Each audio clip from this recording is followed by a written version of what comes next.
je pense que ça vous aura pas échappé. On nous parle d'une crise énergétique.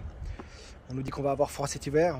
Bon, il se trouve qu'en Suisse, théoriquement, on est relativement autonome énergétiquement.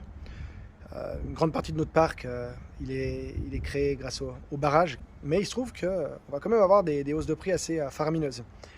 D'ailleurs, certaines communes en Suisse, elles ont vu leur facture électrique augmenter de 1600%.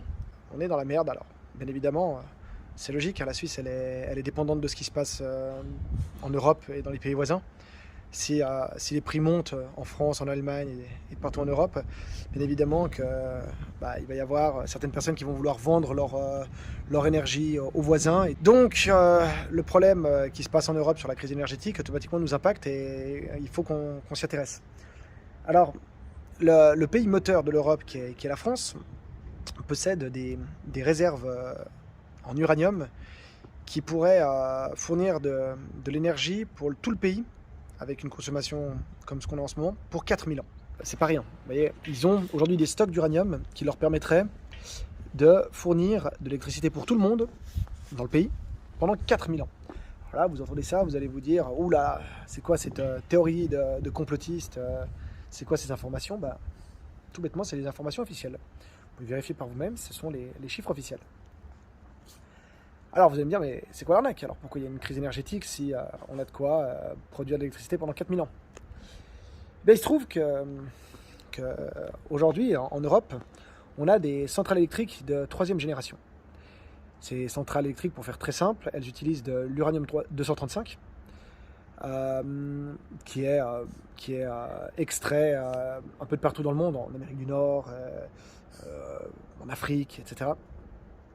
Donc on achète de l'uranium et on peut faire marcher nos centrales. Sauf que dans l'uranium, 99,3% d'uranium 238 qu'on ne peut pas utiliser et 0,7% d'uranium 235 qui nous sert à faire fonctionner nos centrales. Alors vous allez dire, ok, bon, on a des réserves d'uranium, mais c'est inexploitable. C'est comme si on avait des réserves d'eau salée qui ne soient pas propres à la consommation. C'est pas de l'eau potable. Ouais, sauf qu'il y a des mecs qui ont inventé une technologie qui s'appelle les centrales nucléaires de 4e génération. Et il se trouve qu'elles utilisent l'uranium 238. Et ces centrales, elles existent déjà. Elles sont fonctionnelles, elles sont officielles, et il y en a notamment en Russie. Et il se trouve qu'on pourrait utiliser 100% de l'uranium qu'on extrait avec ces centrales. Alors vous allez vous dire, mais alors, dans ce cas-là, c'est une nouvelle technologie, peut-être qu'on l'a justement encore développée, que ça va venir. Non, pas du tout, ça a 20 ans. Ça a 20 ans et l'Europe ne l'a pas développé pour une raison extrêmement sombre. C'est une raison électorale et politique. Donc du coup, en fait, ce qui se passe, c'est que sous Chirac, il y avait un projet qui s'appelle le projet Astrid, qui avait pour but de développer des centrales de 4e génération. Et Macron, pour faire un peu du zèle et puis prendre de l'électorat chez les écolos, il a décidé de mettre un terme au projet Astrid. Et en étant un peu contre le nucléaire, il s'est assuré les voix des écolos. Donc, bêtement et simplement, une manœuvre électorale. Du coup, on ne peut pas utiliser l'uranium qu'on a. Et on vous annonce que vous allez avoir froid cet hiver. On a atteint aujourd'hui un stade civilisationnel où quand des gens meurent de faim, c'est pas qu'il n'y a pas assez de nourriture, c'est qu'il y a des problèmes politiques. Et donc, autant ça peut être légitime que quand à l'époque des récoltes étaient bousillées par un mauvais automne ou un mauvais été, ou par des pluies intempestives, voilà, il y avait des morts et c'était terrible, mais la technologie ne nous permettait pas de faire mieux.